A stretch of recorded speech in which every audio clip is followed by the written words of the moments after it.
Bueno, buenas tardes a todos. Buenas tardes nuevamente, doctora. Y en honor al tiempo, yo creo que podemos ir comenzando. Esta noche estamos con la doctora Gabriela Parra, que es ex alumna de nuestra casa de estudios y que para nosotros es un honor que pueda darnos esta charla. Entonces, le dejo contigo, doctora. Hola a todos, ¿cómo están? Soy Gabriela Parra, como ya dijeron, no hace falta que me digan doctora ni nada. Gaby, está bien. Mm, a ver si puedo compartir. Tengo unas diapositivas. A ver. ¿Pueden ver ahí la presentación? Sí, se ve. Ok. Bueno, preparé unas diapositivas solo para que sea un poquito más fácil seguir de lo que voy hablando. Pero en realidad que como es un poquito complejo, prefiero no tardar mucho en esto, sino dejar más tiempo para preguntas al final, entonces podemos ir aclarando todas las dudas que salgan. Bueno, como ya dijeron, yo soy egresada de la promoción 2019 de la UCA. Me presenté para el match en el 2022 e hice match en un hospital en New York. Este año fui elegida para ser Junior Chief Resident 2024-2025 y estoy aplicando ahora mismo al Fellowship para reumatología en el 2025. Bueno, le quería dar primero una idea general de cuáles son las partes en todo este proceso. En cualquier momento, si tienen alguna pregunta, si no entienden qué significa algo, me pueden interrumpir.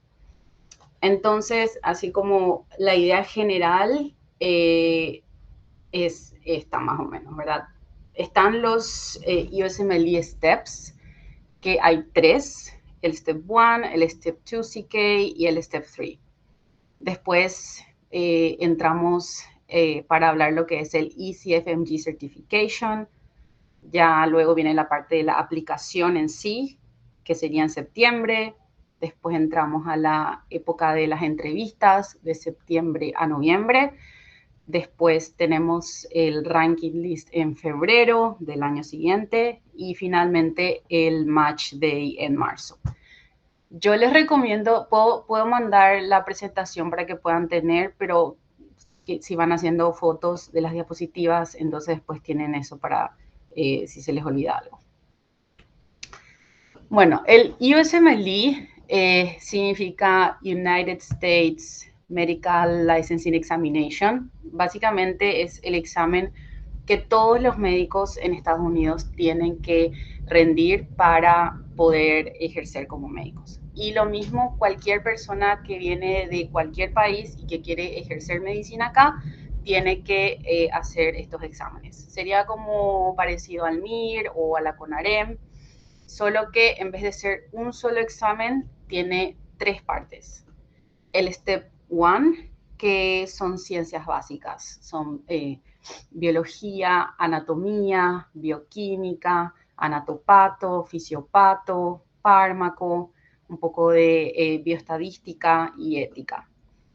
Anteriormente esto tenía un puntaje como un número y era, que era considerado más difícil porque son ciencias básicas, pero recientemente, como hace 2 años, se cambió a Pass y Fail, entonces no tiene más puntaje. El siguiente step es el 2, que se llama CK, de Clinical Knowledge.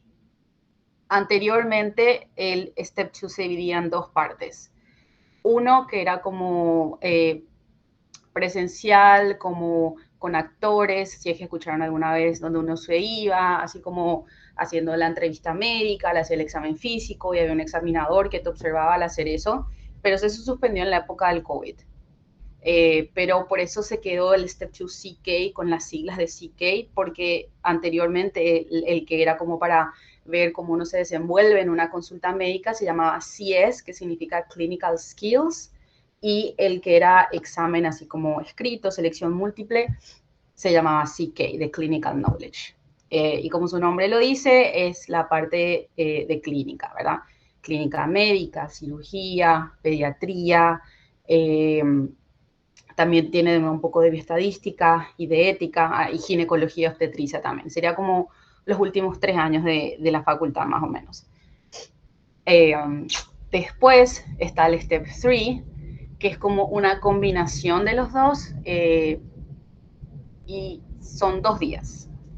El primer día es también un examen de selección múltiple y el segundo día es un poquito de selección múltiple y son como unos casos clínicos virtuales, todos en la computadora. El Step 3 se puede hacer durante la residencia, es más, yo acabo de hacer el mío como hace 10 días, pero los otros 2 se hace durante la Facultad de Medicina acá para los americanos o antes de aplicar al proceso de residencia para los extranjeros. En la época de COVID, ya que no se podía hacer más el examen de CS, que era Clinical Skills, lo que se introdujo fue el OET, que significa Occupational English Test. Es básicamente un examen de inglés que se divide en profesiones. Sí es un examen de inglés para médicos o personal de salud, pero no se evalúan conocimientos de medicina. No importa si le diagnosticaste con una neumonía, en realidad tenía una infección de vías urinarias. Eso jamás importó. Lo único que importa es el inglés. Entonces, ese también es un examen que durante un día tiene varias partes. Podemos hablar de eso más adelante, pero básicamente tiene una parte escrita, tiene una parte de listening, ¿verdad? De escuchar, tiene una parte oral. Es muy parecido al TOEFL, si alguien alguna vez hizo eso, tiene como esas mismas partes, pero médico. Y ahí puse algunos de los materiales que se usan para el estudio, que si estuvieron averiguando un poquito sobre el tema van a encontrar, que son el First Aid, eso es un libro que hay para el Step 1, 2 y 3. El UWorld, que es una plataforma de preguntas de selección múltiple, que acá se usa muchísimo, es un banco de preguntas que es lo principal para los exámenes. Y después puse otros, ¿verdad? Que son, seguramente habrán escuchado sobre Kaplan. Kaplan tiene sus cursos con sus libros. Patoma es otro libro para como patología médica, y Sketchy Micro, Sketchy es de dibujos, que son como unas imágenes con unos dibujitos sobre microbiología que hacen que se aprenda mucho más fácil. Como les digo, todo esto es así como que un pantallazo general del proceso, pero si tienen preguntas más adelante sobre cada ítem, vamos a ver eso. Después, esos son los ítems que nos llevan a al ECFMG Certification, ¿verdad? Que dice ahí Educational Commission for Foreign Medical Graduates, que es básicamente la famosa como la revalidación. Permiso. Las diapositivas no se están moviendo, me están avisando ahora. No se mueven. No, queríamos saber si estás pasando por las dudas. Ahora estoy en una que dice ECFMG Certification. No, Esa es la siguen que... residencias médicas. Ah, no, entonces no se están moviendo.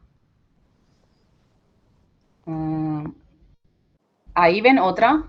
Ahora sí se mueve. Bueno, esta es, bueno, perdón. Acá está el timeline. Me pueden sacar una fotito de eso.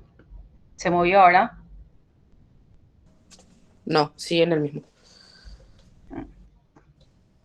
Ahora sí. ¿Ahora sí? Sí. Creo que tengo que... ¿Y se movió ahora o no? No. Bueno, ya sé lo que tengo que hacer entonces. Bueno, ahí ven la que dice ECFMG Certification. Sí se ve. Ok, bueno. ¿Saben qué? Voy a poner la otra del que dice USMLE, así le pueden sacar una foto. Ahí estaba hablando de lo que era el Step 1, el 2, el 3, el OET, First Aid, UWorld, Kaplan, Patoma y Sketchy Micro. Y ahora voy a hablar otra vez del ECFMG Certification.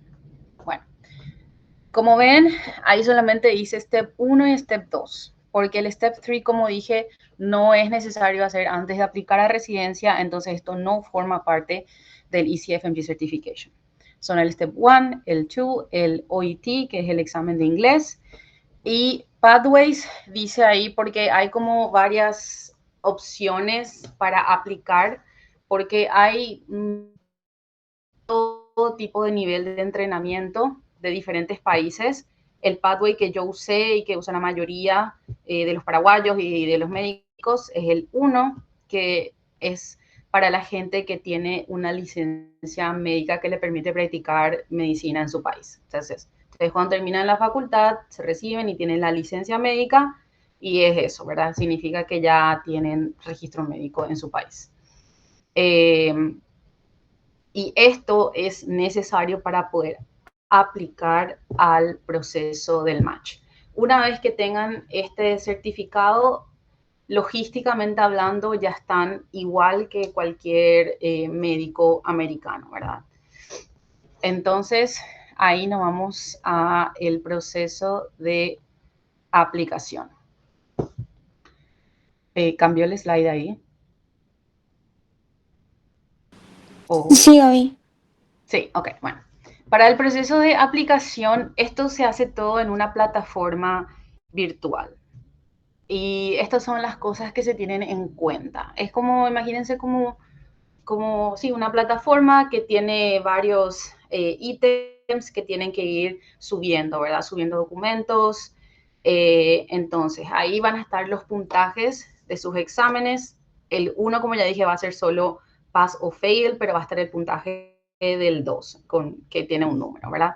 Va a estar el examen de inglés, va a estar el documento de su certificación y otras cosas nuevas que todavía no mencionamos que están en la aplicación es lo que se llama el MSPE, que es el Medical Student Performance Evaluation, que es un documento que se le hace a los estudiantes de medicina acá en Estados Unidos, que básicamente tiene como ellos tienen como, imagínense como en el internado, ¿verdad? Que cada rotación tiene como una nota y una breve descripción de cómo se desenvolvió el estudiante en esa rotación y cosas así. Nosotros no tenemos exactamente igual a lo que ellos tienen, pero la UCA ya está familiarizada con el proceso y ellos básicamente lo que hacen es nos preparan un documento que tiene el percentil del alumno en cada materia y en la carrera. Vamos a suponer que, no sé, en bioquímica son 100 alumnos y tu nota te deja en el percentil 90. Entonces va a decir bioquímica, percentil 90. Por materia y después al final, cuando termines la carrera, dependiendo de tu promedio, por ejemplo, ahí va a salir percentil 75, percentil 80, qué sé yo. Básicamente es para que se tenga una idea del nivel del estudiante comparado a sus compañeros. Aparte del MSPE, está lo que se llama el Personal Statement, que es como una carta donde uno habla un poquito de su historia, literalmente puede ser de lo que se les dé la gana, ¿verdad? Pero en general uno cuenta un poco, ¿verdad? Por qué le gusta medicina, de dónde vino, por qué quiere aplicar a esa especialidad, ¿verdad? Yo quiero hacer clínica médica por esto, o psiquiatría, o ginecobstetricia, cuáles son sus cualidades. A mí me gusta, yo tengo experiencia en liderazgo porque participé en tal y tal cosa, me gustaría ir a un programa donde yo pueda mejorar en esos aspectos, o a mí me gusta enseñar y yo enseñaba luego en la facultad y me gustaría poder seguir haciendo eso, cosas así, ¿verdad? Entonces, donde ellos pueden tener una idea de tu historia y de qué es lo que buscas en un programa. Después la otra parte son las cartas de recomendación, que son 4. La otra parte son las experiencias clínicas, que son las rotaciones, que son observerships o clerkships. La diferencia entre esos dos son que el observership, como su nombre lo dice, la persona solamente puede observar, solo mirar. Uno en teoría no puede tener contacto físico con los pacientes. Y el clerkship es como que uno está como un interno más, ¿verdad? Como un residente más, como parte del equipo. Uno puede examinar a los pacientes, presentar a los pacientes. Y básicamente el clerkship solo se puede hacer antes de graduarse de medicina. O sea, uno puede hacer solo de estudiante. El observership se puede hacer de estudiante y de egresado. Mencionando las cartas de recomendación otra vez, estos dos van unidos, ¿verdad? Porque uno en realidad quiere intentar tener cartas de recomendación de médicos americanos. Entonces, los observerships o clerkships se hacen por dos cosas. Uno, para poder tener eso en el currículum como experiencia clínica en el sistema médico americano. y 2, para poder tener una carta de recomendación del médico americano con el que trabajar. Y sobre esto hay muchísima información, ¿verdad?, que podemos hablar. Hay plataformas donde uno paga y hay gente que te dice dónde ir a hacer tus rotaciones. Uno puede por su cuenta meterse a internet y buscar dónde hacer rotaciones o recomendación de alguien. No sé si alguien acá conoce el hospital de Miami, el Jackson Memorial Hospital. Muchos paraguayos fuimos ahí porque el proceso para hacer las rotaciones ahí es relativamente fácil, o sea, está bien estandarizado. Uno se mete a la página web y te dice los requisitos, cómo se hace la aplicación, solo que la mayoría se paga. Se paga como por una rotación de un mes. Puede ser entre $1,000 a $2,000. Y esa es la cuestión. Aparte de la clinical experience, también está obviamente investigación y actividades de voluntariado. Investigación es un punto interesante porque la mayoría de los países de Latinoamérica no tenemos investigación, o si tenemos es muy poquita. Entonces, la mayoría de los programas son conscientes de eso. Entonces, no es necesario tener investigación para aplicar y para hacer match. Yo tenía solamente un trabajo retrospectivo que hice en la facultad, pero obviamente si tenés, te va a ayudar a hacer match en un mejor programa, en un hospital académico, lo que se llama, ¿verdad?, que está afiliado a una universidad. Y después, por último, te piden tus hobbies, ¿verdad? Cocinar, hacer deporte, leer, pintar, y aunque no crean, esto es importante porque ellos buscan también gente que tenga vida aparte de medicina. Y eso es muchas veces lo único que te puede diferenciar entre otros candidatos súper competitivos. Bueno, después de la aplicación, que es en septiembre, pasamos a la época de entrevistas. Las épocas de entrevistas van de septiembre a noviembre y son virtuales. No hay mucho que decir respecto a la entrevista porque eso es como cualquier otra entrevista. Acá el tema es conseguir entrevistas, ¿verdad? Uno, como médico extranjero, envía su aplicación a un promedio de 100 programas, comparado con un médico americano que envía su aplicación a un promedio de 25 a 30 programas. Y la aplicación se paga por programa. O sea, para que tengan una idea, si cada aplicación sale $10, un extranjero está aplicando a 100 programas, está gastando $1,000 versus un americano que está aplicando solo a 25 programas. O sea, les voy a ir recalcando eso para que entiendan un poquito que sí es un proceso costoso, pero que al final uno elige, ¿verdad?, en qué va a gastar más. Va a aplicar menos, va a hacer cuántas rotaciones, cosas así.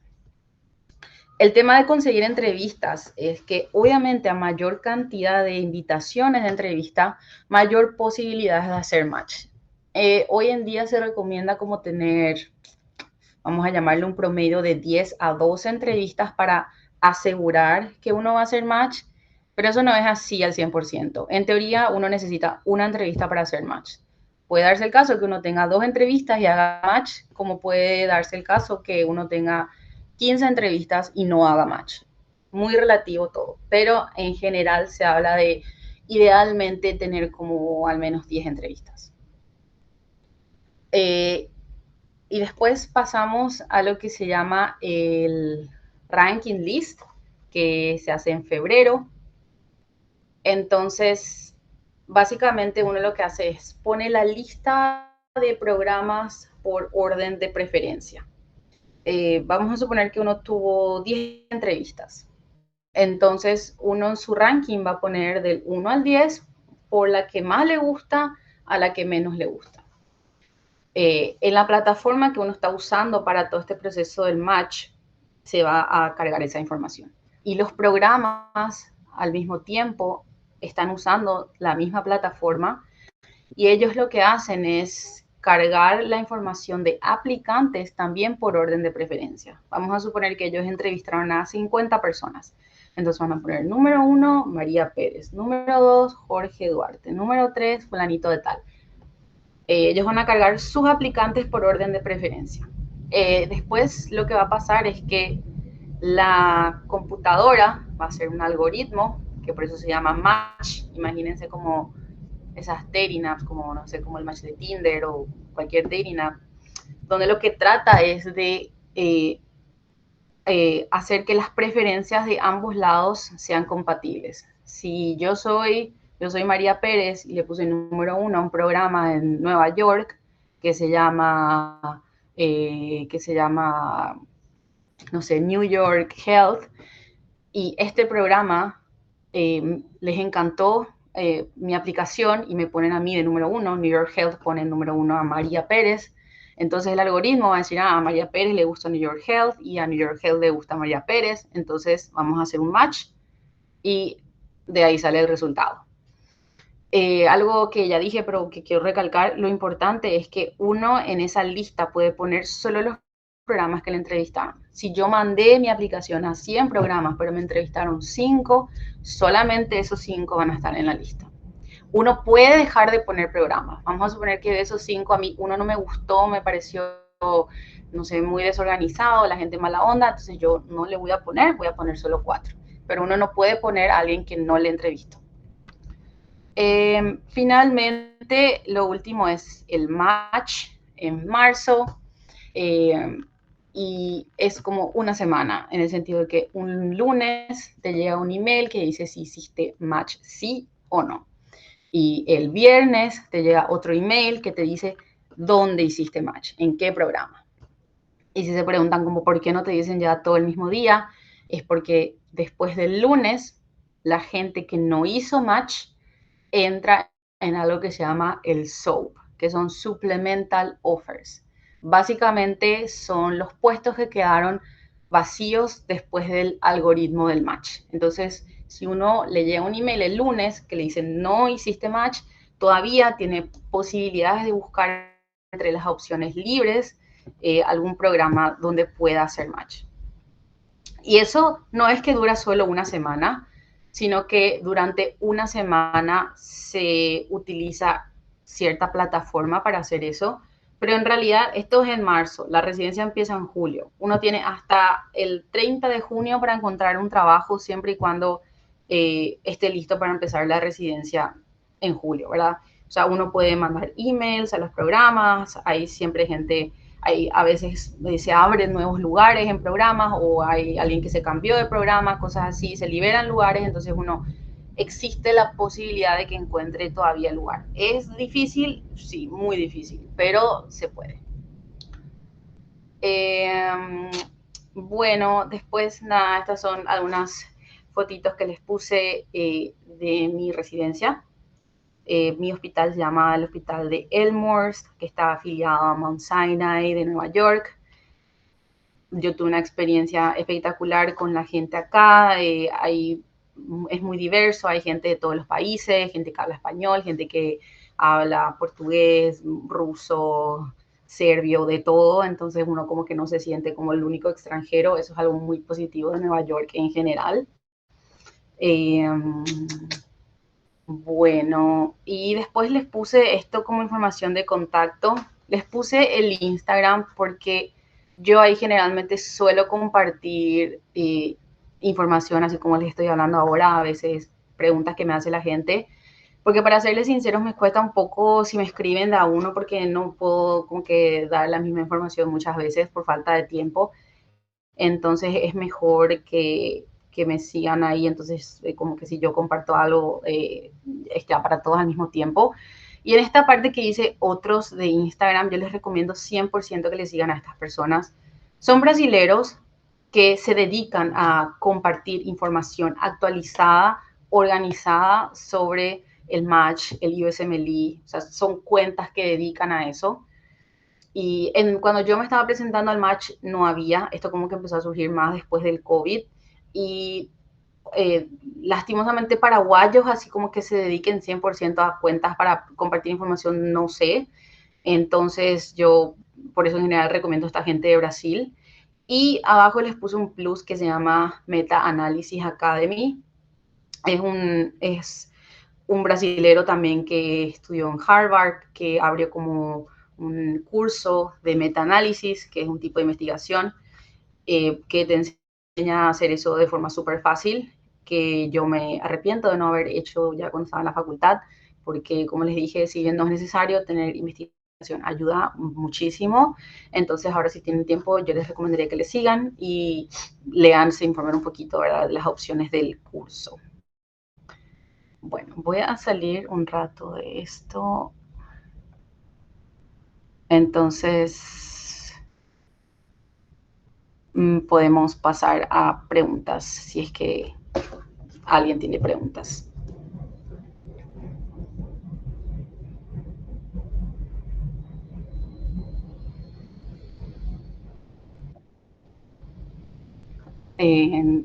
Raúl, no sé si yo tengo que apretar algo para que puedas No, te quería preguntar, ¿desde cuándo vos, o sea, cuándo vos empezaste a estudiar para rendir el Step 1? Súper buena pregunta. Bueno, yo empecé recién al terminar la facultad. A ver, yo me gradué en diciembre y empecé en diciembre de 2019 me gradué y empecé a estudiar en enero del 2020. Y me arrepiento en el sentido de que siento que pude haber adelantado mucho más el proceso si yo ya estudiaba cuando estaba en la facultad. Sin embargo, no sé, la verdad, si hubiera tenido tiempo de estudiar como corresponde estando en la facultad, probablemente iba a descuidar mis estudios en la facultad para estudiar para los STEPS. Entonces, como algo de doble filo.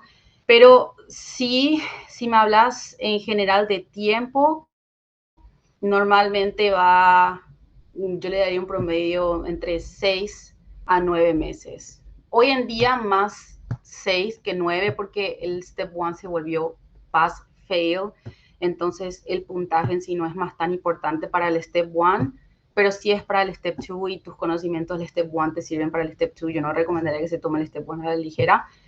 Yo particularmente estudié un año porque yo cometí el error de empezar tarde a usar el material que les dije que se llama UWorld. En ese entonces yo creía que el UWorld era como, no sé, yo estaba acostumbrada en la facultad a estudiar del libro y después a hacer los tests, ¿verdad? Y acá la temática es completamente diferente. El UWorld es un cuestionario de un banco de preguntas, pero es un material de estudio. Uno no es que estudia y después hace las preguntas, uno estudia haciendo las preguntas. Entonces yo dejé eso para el final y después me llevó mucho tiempo hacer. Entonces eso yo te recomendaría que empieces ya directo con eso, con el First Aid. A mí particularmente sí me sirvió el curso de Kaplan para el Step 1, pero como digo, ahora es pass-fail, entonces yo igual, sinceramente por la experiencia que tuve, yo igual recomendaría, pero sé que hay gente que no hizo el curso de Kaplan y que le fue bien igual, ¿verdad? Ya hablando así como es un poco subjetivo porque depende del nivel que tenga cada uno al terminar la facultad, sobre todo en las ciencias básicas, que son cosas, a ver, uno termina y tiene que estudiar cosas que vio hace 6 años, ¿verdad? Yo no me acordaba de nada. Entonces a mí me sirvió mucho. Entonces, para hacerte corto, yo te diría entre 6 a 9 meses, te diría que empieces con el First Aid y el UWorld. El Kaplan es opcional, pero yo recomiendo. Ya que me preguntaste para el Step 1, para el Step 2, si haces de seguido, es mucho más rápido. Yo hice el Step 2 como 3 meses después. Yo te daría como de 3 a 5 meses. Y es la misma temática. El UWorld para el Step 2, solo que ya tiene menos preguntas. Y si haces de seguido Step 1 y Step 2, tu conocimiento te sirve para los dos. Entonces, no es necesario tomarse mucho más tiempo.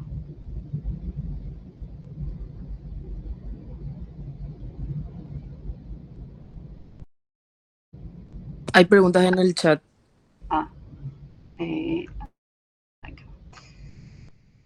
Bueno, ahí respondí para los steps. Hice el curso de Kaplan, yo hice online.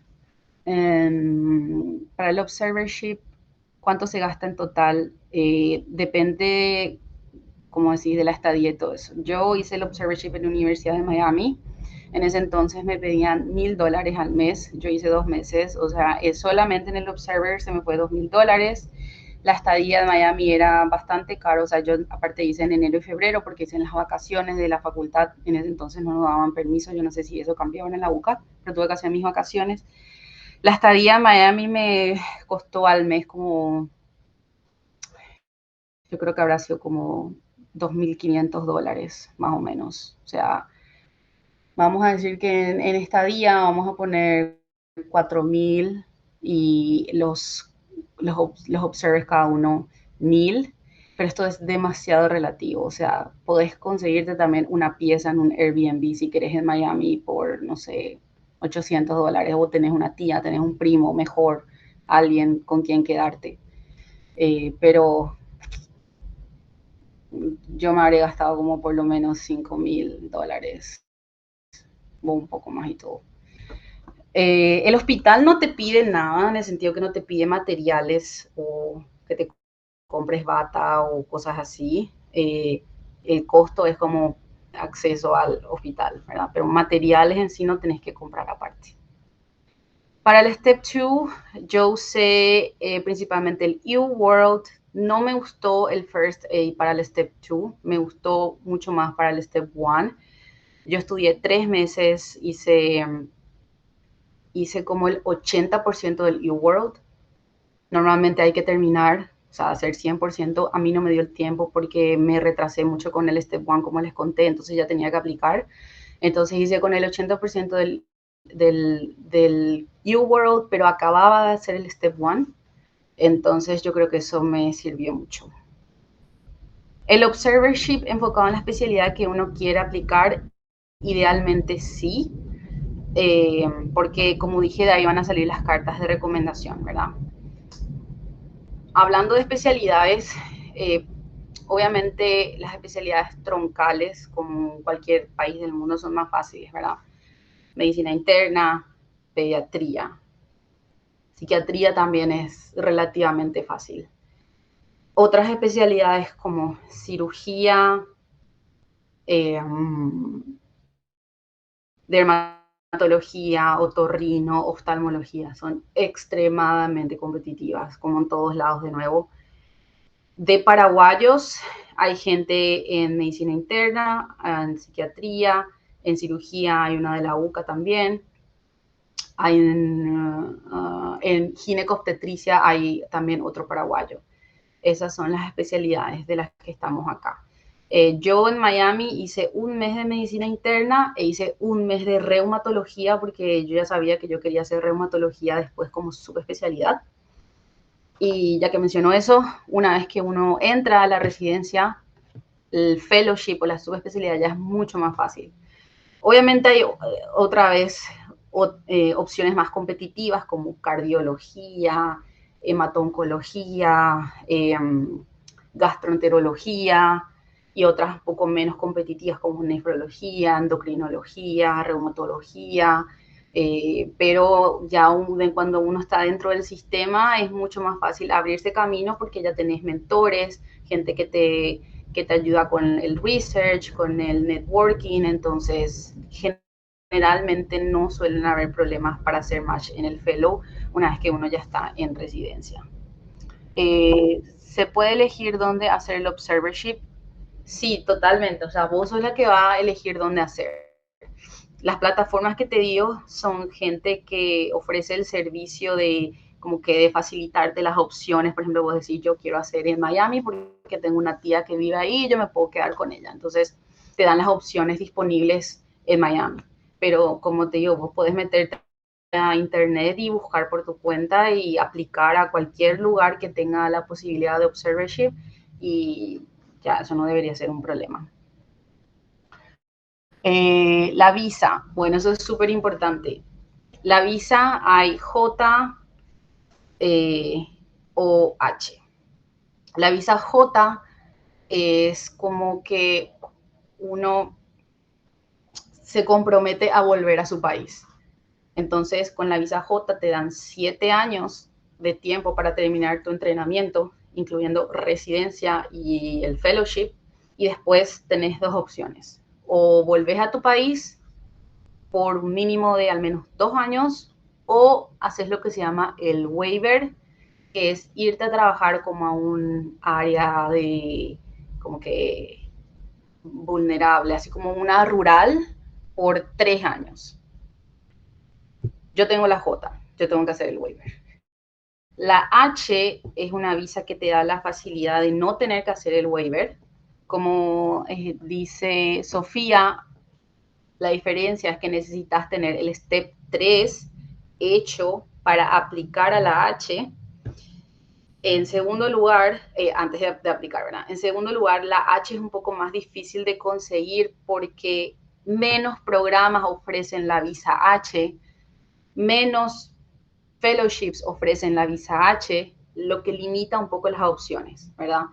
Vamos a suponer que yo solo quiero aplicar a programas que ofrecen la visa H. En vez de poder aplicar tal vez a 100 programas, puedo aplicar a 30 programas. Y lo mismo con la subespecialidad. Una vez que uno tiene H, tiene que seguir en la H. Solamente puedo buscar el fellowship o subespecialidad en programas que ofrecen H, que son mucho más limitados. Entonces es como ventajas y desventajas, ¿verdad? Con uno de ellos tenés que hacer el waiver, te toca irte 3 años más o menos en medio de la nada, y en comparación con lo otro, tenés opciones más limitadas. Ya depende de la prioridad de cada uno, ¿verdad?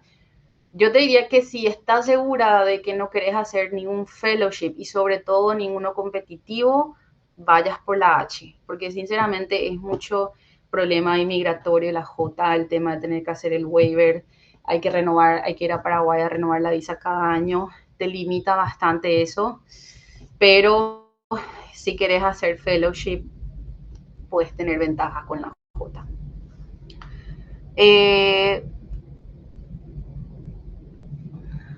Las cartas de recomendación de Paraguay tienen peso. Yo tuve 3 cartas de recomendación de Paraguay y una carta de recomendación nomás de Estados Unidos, que fue la de la Universidad de Miami. Mi año fue un poco particular porque fue el COVID, entonces se entendía que era difícil hacer rotaciones afuera. Entonces, todo es una cuestión de competencia, ¿verdad? ¿Podés presentarte y hacer match con cartas solo de Paraguay? Sí, totalmente. ¿Vas a hacer match probablemente en un mejor programa cuantas más cartas americanas tenés? Absolutamente. Entonces la idea es tratar de tener la mayor cantidad de cartas americanas posible, pero si no se puede, no debería ser un factor limitante para no aplicar. Mi programa, voy a escribir acá. Ahí, así pueden ver. Se llama Elmhurst Hospital, es en New York, en Queens. Sí recomiendo hacer el Step 1 cuando uno está en el internado o mejor terminar bien y luego. La verdad que sí, ya se puede hacer bien en el internado. Si tenés tiempo, yo ya te recomendaría que empieces a estudiar en el internado, ya puedes empezar a hacer el U-World. El aprendizaje del internado en sí no te va a servir para el Step 1. Como dije, son ciencias básicas. Para el Step 2 sí te podría servir, pero no para el Step 1. Entonces, si tenés tiempo y ya querés adelantar, yo ya estudiaría en el internado. ¿Cuánto tiempo después de la H se puede saltar a la Green Card? Bueno, la visa hay opciones, pero vamos a decir que vamos a suponer que te dan la H, haces 3 años de residencia, después de eso tal vez en 1 año y medio ya puedas hacer tu residencia médica.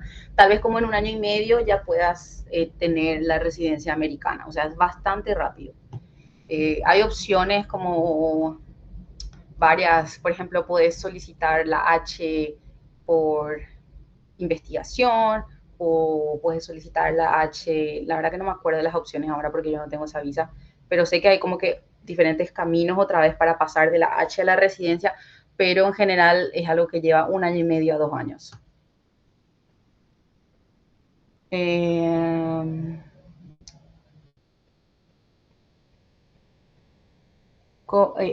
¿Cómo cambia el proceso de ECFMG a partir de sus nuevas políticas de acreditación. No estoy segura si es que hay algún cambio con las nuevas acreditaciones. No sé si te referís a si los hospitales, si las facultades de medicina están acreditadas. No sé si me puedes aclarar eso.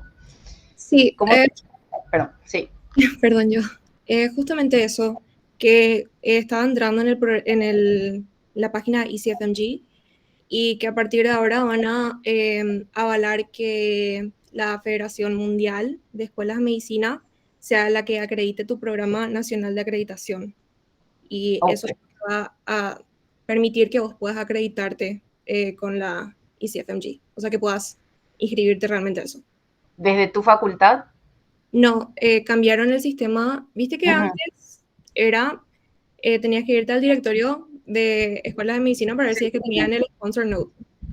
Y ahora, aparte de eso, también tenemos que irnos a la Federación Mundial de Educación Médica y a ver si es que, por ejemplo, en nuestro país, ANEAES está acreditado por ellos.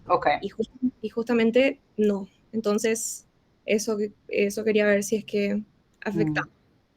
La verdad te voy a mentir, no tengo información sobre eso, pero yo no creería que debería ser un problema en el sentido de que no van a limitar a gente de Paraguay. O sea, si es por país, obviamente gente de Paraguay tiene que poder aplicar, así que eso no creo que vayan a limitar de esa forma, pero no tengo la información precisa, entonces no te quiero mentir. Ok. ¿Cómo se ingresa al programa si tienes familiares? ¿Ayuda a conseguir la visa H? No, para la visa no tiene nada que ver los familiares. Contactos, sí, obvio. Contactos te ayudan a conseguir una entrevista, así como en todo, ¿verdad? Pero no para la visa. El libro del First Aid cambia mucho. Sí, cambia. No, de un año al otro probablemente sea mínimo el cambio, pero sí comprate el más actualizado. O sea, de precio, la verdad, no creo que haya demasiada diferencia. Entonces, yo recomendaría que, o sea, en el momento que empieces a estudiar con tu First Aid, te compras el de ese año, pero no es que cada año tenés que estar. Vamos a suponer que empezaste en el internado para hacer el Step 1 y al final, en un año y medio, recién vas a hacer el examen. No hace falta que te compres el nuevo otra vez, ¿verdad? Pero en el momento que empezás a estudiar, comprate el más actualizado. El percentil sí tiene cierto peso, no es excluyente, nada es excluyente. Eso es lo bueno y lo malo de la aplicación a Estados Unidos, porque hay muchísimas cosas que se tienen en cuenta, es lo que le llaman la aplicación holística, ¿verdad? Tratan de no limitar a solo un examen o una entrevista, tratan de que sea lo más justo posible para todos. Entonces, sí pesa tener un buen percentil, pero nada es excluyente, ¿verdad? Tal vez no tuviste tan buen percentil en la facultad, pero tus puntajes de los steps son espectaculares, entonces pasa totalmente a un tercer plano tu puntaje en la facultad. Entonces, o lo mismo, a lo mejor tus puntajes del steps no son tan espectaculares, pero hiciste un año de investigación en, no sé, en Boston. Entonces eso pasa a un segundo plano nuevamente, ¿verdad? Para serte sincera, la mayoría de los extranjeros, sobre todo latinos, nos apoyamos más en el puntaje. Es generalmente la parte más fuerte de nuestra aplicación porque la mayoría no tenemos mucha investigación, no tenemos contactos para que te ayuden a conseguir entrevista. Entonces, la experiencia clínica en Estados Unidos sí, uno hace rotaciones, 2 a 3 rotaciones, pero eso no vas a comparar con un americano. De repente no tenemos muchas cartas de recomendación americanas, entonces generalmente lo más fuerte de tu aplicación suele ser el puntaje, pero si eso no se dio muy bien, tampoco debería ser un factor para no aplicar. O sea, uno igual trata de mejorar otras áreas de su aplicación o de su currículum para compensar un poquito eso. Después, para hacer clerkship es necesario visa estudiante. Normalmente no. Yo hice con visa de turista. Depende ya de cada institución cuáles son sus requisitos, pero normalmente uno tiene que poder hacer eso con visa de turista. Por los que están en los primeros cursos de la carrera, yo, por ejemplo, lo que hubiera hecho si ya quería empezar a estudiar es, vamos a suponer que están viendo en fisiopatología aparato cardiovascular, entonces yo me pongo a hacer las preguntas de cardiovascular en el banco de preguntas de eWorld del Step 1. Eso, por ejemplo, es lo que yo hubiera hecho si es que ya decidía estudiar en los primeros meses de la carrera, ¿verdad? Yo recomendaría que por lo menos esperar hasta haber tenido fármaco, que en mi época eran cuarto año, no sé cuándo tienen ahora, pero por lo menos tener fármaco yo creo que ayuda hasta ahí, y ya si es que de verdad ya querés ponerte con lo del STEP, te recomendaría por sistema, ¿verdad? Cuando vas estudiando ese sistema en la facultad, te pones a hacer las preguntas. Otra cosa, el eWorld, hay gente que hace más de una vez. Es un banco de preguntas, vamos a suponer que tiene, no sé, 3.000 preguntas. Y vos decís, no, sabes que yo ya quiero empezar a hacer en la facultad y me voy a un año, te pones a hacer todas las preguntas un año. Y después decís, bueno, yo ahora en 6 meses recién quiero aplicar quiero hacer el examen. Puedes volver a hacer todas esas preguntas, obviamente ya va a ser mucho más rápido, mucho más fácil. Hay gente que le hace 2 vueltas completas a estos bancos de preguntas porque justamente ya empezaron a estudiar con mucho tiempo de antelación, no se acuerdan, quieren volver a hacer. Eso es muy común, vas a leer, ¿verdad? Para el Step 1, el Step 2 y el Step 3, incluso hay gente que hace más de una vez. Yo hice solo una vez, pero como les conté, tuve unos cuantos tropiezos en mi proceso de estudio. A mí no me dio luego el tiempo para hacer 2 veces, pero hay muchísima gente que hace más de una vez. El ser, bueno, red flag de ser old graduate. No les voy a mentir, es complejo. Old graduate le llaman ellos a gente que ya terminó la facultad más de, yo diría, 3 años más o menos sería el límite. Por ejemplo, yo me recibí en el 2019. Todo el 2020 estuve estudiando. No era el plan original, pero después ya les dije lo que pasó y después vino el COVID, no podía viajar para hacer el examen. Entonces, básicamente todo el 2020 yo estudié, no pasó nada de mi vida. En el 2021 es cuando yo apliqué para hacer match en el 2022, ¿verdad? Entonces, yo estuve en teoría prácticamente 1 año y medio fuera de la Facultad de Medicina, particularmente yo sin trabajar. Entonces, mi old graduate sería de que yo estuve 1 año fuera de actividades médicas.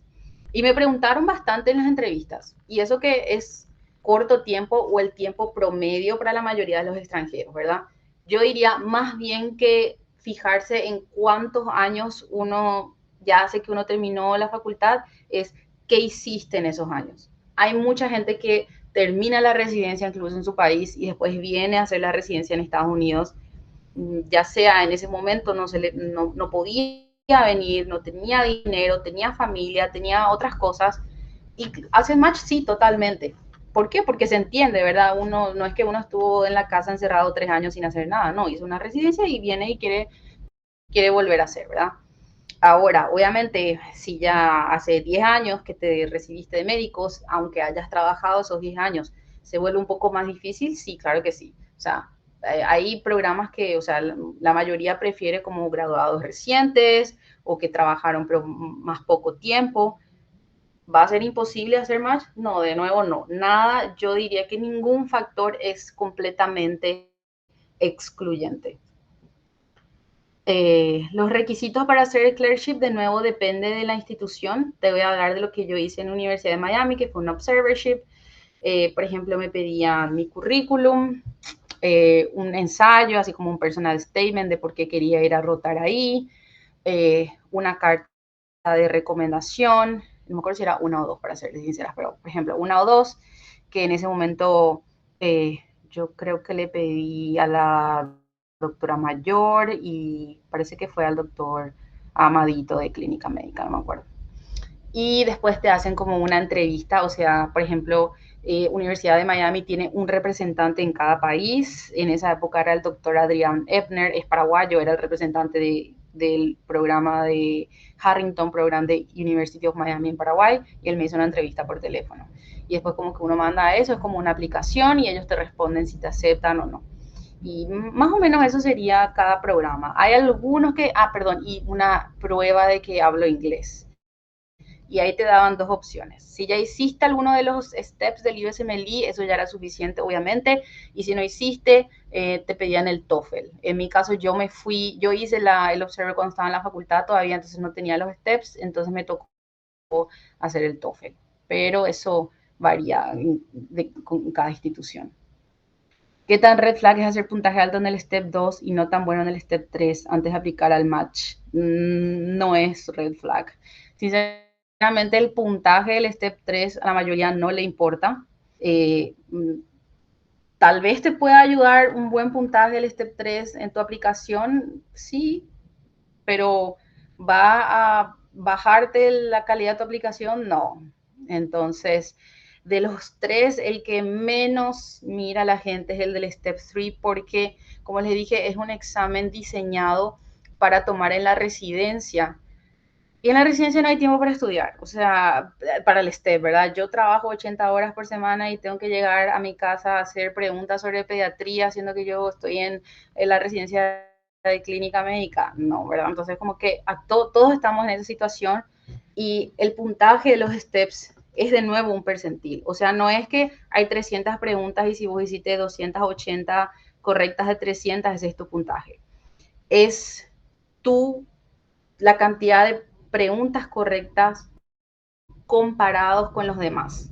O sea, la nota es un número, pero el número está como en una curva, en un percentil.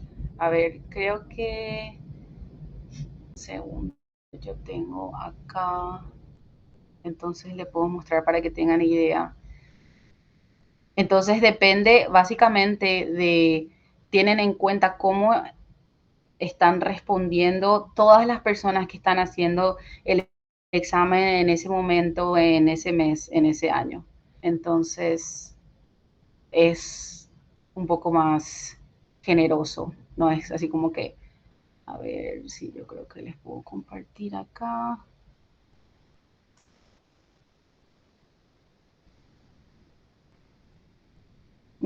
Ahí ven mi pantalla. No sé si ven. Sí se ve. Ok, bueno, ahí ven, ¿verdad? Es el score y si ven abajo tienen como una curva y te muestra como más o menos tu lugar en esa curva, ¿verdad? Y eso va variando dependiendo de qué puntaje hacen las demás personas. Entonces, por eso el Step 3 es el que como que menos importa, porque todo el mundo hace durante la residencia, entonces nadie espera que hagas un puntaje súper alto. ¿Qué tanto tuve que escribir a los PDs para que miren mi aplicación? Bueno, eso es un tema muy relativo, hay opiniones encontradas al respecto. Yo la verdad que fui lo más transparente posible porque yo creo que, o sea, los program directors son gente que hacen esto todos los años y están acostumbrados. Yo creo que ellos pueden ver cuando una persona está siendo honesta o deshonesta. Entonces, básicamente yo le envié un email a los programas que a mí de verdad me interesaban mucho y en los que yo creía que yo tenía posibilidad. ¿A qué voy? Obviamente quiero hacer mi residencia en Harvard, sí. Harvard me va a entrevistar, probablemente no. Entonces, como que me enfocaba en los lugares donde yo tenía posibilidad y que de verdad me gustaban. Entonces, a ver, habré enviado, si yo apliqué a 100 programas, habré enviado emails como a 30 programas. Así para que tengan una idea. Si recursaste una materia en la facu, la verdad que eso depende de cómo aparezca en ese documento que le dije de los percentiles. No sé cómo muestran eso. No sé si dice como que recursó, no recursó, o cómo es que sale. Y de nuevo, sí, ¿verdad? Influye, pero no es un factor decisivo. En mi dedicated time hacía como 70 preguntas por día. algún conocido que trabaja en el hospital, vale si te vas a hacer observership con ellos, todo vale al final, ¿verdad? Vamos a suponer que tu tío es doctor en una clínica. Yo diría, bueno, depende, si estás trabajando como tu tío como doctor, yo no le pediría una carta de recomendación a mi tío porque eso como que no va, pero la experiencia cuenta como experiencia clínica para tu currículum, entonces diría que sí. ¿Cuántos NBMEs hice? Eso es muy simpático. Yo a veces digo, ay, qué loca estaba. Bueno, para los que no saben, el NBME es como un examen de práctica oficial para que simula, como un simulacro del examen real, ¿verdad? Y ponerle que hay muchísimos, no sé, vamos a poner que hayan 10 y te dan como supuestamente un puntaje muy similar a lo que te saldría ese día. La mayoría de la gente hace, por ejemplo, uno, ponerle que falta un mes para el examen, hace un NBME, sigue estudiando 2 semanas, hace otro estudiando y así como que usa eso para tener una idea si está preparado para el examen o no. Yo hice uno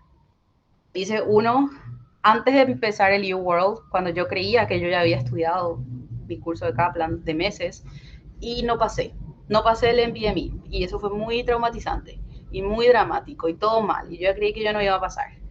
Y después entendí cómo era el tema, ¿verdad? Me puse a hacer el U-World, entendí el sistema, pero estaba apuradísima y lo que yo no quería que a mí me pase es hacer un NBME y que me vaya mal y que yo me bajonee y que eso me ponga ansiosa para el día del examen y cosas así. Entonces yo decidí no hacer más NBME, solamente hice uno que no pasé. Después lo que hice fue el U-World tiene su versión de exámenes simulacro que se llama Self-Assessment, que tiene el 1 y el 2. Y eso hice y me fue bien, o sea, a lo que yo apuntaba. Entonces hice mi examen y mi examen fue literalmente el puntaje que me salió en mi Self-Assessment del U-World. Así que yo recomiendo que hagan eso. Y bueno, creo que esas son todas las preguntas. No sé si alguien tiene alguna otra pregunta.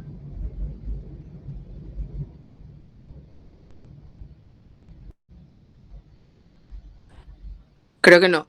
Muchísimas gracias, Gaby, por tu tiempo y espero que haya sido muy útil para todos. Yo creo que sí. Y creo que podemos ir cerrando. Muchísimas gracias otra vez, Gaby. Ok, gracias, éxitos a todos. Yo estoy disponible también para volver a hacer una reunión más adelante. Para mí siempre es mucho más fácil hacer como de una vez y vamos hablando, porque la falta de tiempo es lo que me complica a veces responder como casi uno a uno. Pero no tengan miedo de aplicar, anímense. No hablamos de eso, pero obviamente la calidad de vida y la educación acá es espectacular, así que yo recomiendo 100%.